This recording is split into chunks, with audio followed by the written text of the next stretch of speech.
Assalamualaikum warahmatullahi wabarakatuh. Perkenalkan, saya Mursidah, peserta Latsar CPNS golongan 3, Pemerintah Kota Banjarbaru angkatan 10 kelompok 4. Pada kesempatan kali ini, saya akan menyampaikan learning journal yang ketiga terkait dengan etika publik.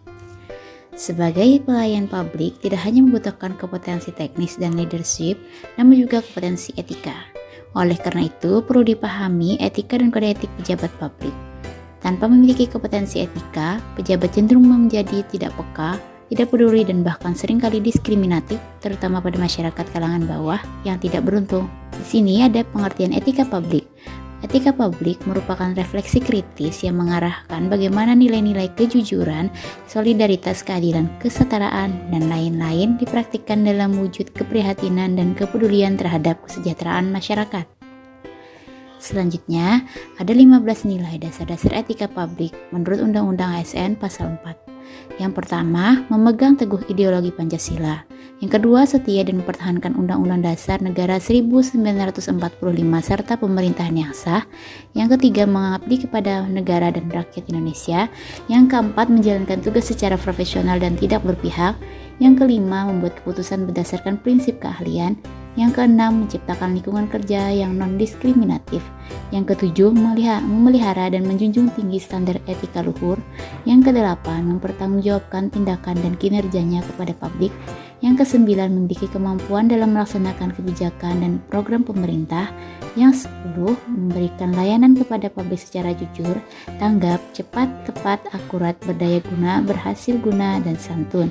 Yang ke-11, mengutamakan kepemimpinan berkualitas tinggi. Yang ke-12, menghargai komunikasi, konsultasi, dan kerjasama.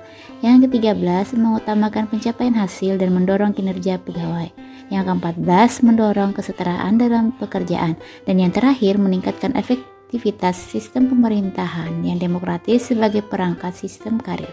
Nah, di sini juga ada pengertian kode etik merupakan peraturan yang mengatur tingkah laku dalam suatu kelompok khusus, sudut pandangnya yang tidak hanya ditunjukkan pada hal-hal prinsip dalam bentuk ketentuan tertulis. Adapun kode etik dan kode perilaku ASN menurut Undang-Undang ASN Pasal 5, yakni yang pertama, melaksanakan tugasnya secara jujur, bertanggung jawab, dan berintegritas tinggi. Yang kedua, melaksanakan tugasnya secara cermat dan disiplin. Yang ketiga, melaksanakan tugas sesuai dengan peraturan perundang-undangan yang berlaku. Yang keempat, melayani dengan sikap hormat, sopan, dan tanpa tekanan. Yang kelima, melaksanakan tugas sesuai dengan perintah atasan sejauh tidak bertentangan dengan peraturan perundang-undangan dan etika pemerintahan.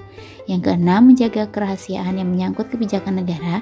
Yang ketujuh, menggunakan kekayaan dan barang milik negara secara bertanggung jawab, efektif, dan efisien. Yang kedelapan, menjaga agar tidak terjadi konflik kepentingan dalam melaksanakan tugasnya. Yang kesembilan, memberikan informasi secara benar dan tidak menyesatkan kepada pihak lain yang memerlukan informasi terkait kepentingan kedinasan. Ke-10, tidak menyalahgunakan informasi intern negara, tugas, status kekuasaan, dan jabatannya untuk mendapat atau mencari keuntungan atau manfaat bagi diri sendiri atau untuk orang lain. Ke-11, memegang teguh nilai dasar ASN dan selalu menjaga reputasi dan integritas ASN. Yang terakhir, melaksanakan ketentuan peraturan perundang-undangan mengenai disiplin ASN.